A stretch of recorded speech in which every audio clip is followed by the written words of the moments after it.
Latest खबरें पाने के लिए सब्सक्राइब करिए हमारे चैनल को, दबाइए इस घंटी के बटन को, पाएं लेटेस्ट खबरें सबसे पहले। पूरे देश में जल्द सक्रिय होगा मानसून। राजस्थान, बिहार में बारिश। पूरे देश को मानसून अपनी फुहारों से सुरवार कर रहा है। देश के लगभग आधे से ज्यादा हिस्सों में मानसून सक्रिय हो चुका है। राजस्थान के भी कई जिलों में बदरा जमकर बरसे। सीकर, जोधपुर, पाली, ब्यावर में जमकर बारिश हुई। दिन भर गर्मी से बेहाल लोगों को काफी राहत मिली। हालांकि जयपुर बारिश से अछूता रहा। जयपुर में दिन भर उमस और गर्मी से लोगों का बुरा हाल रहा।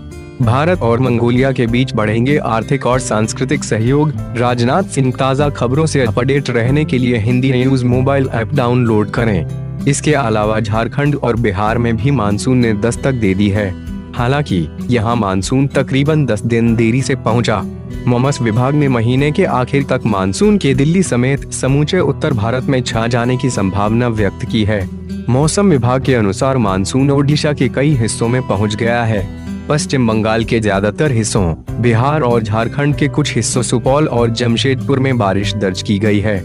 विभाग ने कहा कि 48 घंटों के भीतर मानसून के और प्रगति करने की उम्मीद है। मन की बात। पीएम मोदी ने टीम इंडिया और राशिद खान को जमकर सराहा। स्थितियां इसके अनुकूल बनी हुई है। इस दौरान मानसून पूरे गुजरात, महाराष्ट्र के बाकी हिस्सों, मध्य प्रदेश के कुछ हिस्सों, छत्तीसगढ़ और ओडिशा, झारखंड और बिहार के कुछ और हिस्सों में छा जाएगा। साथ ही पूर्वी उत्तर प्रदेश में भी प्रवेश कर जाएगा।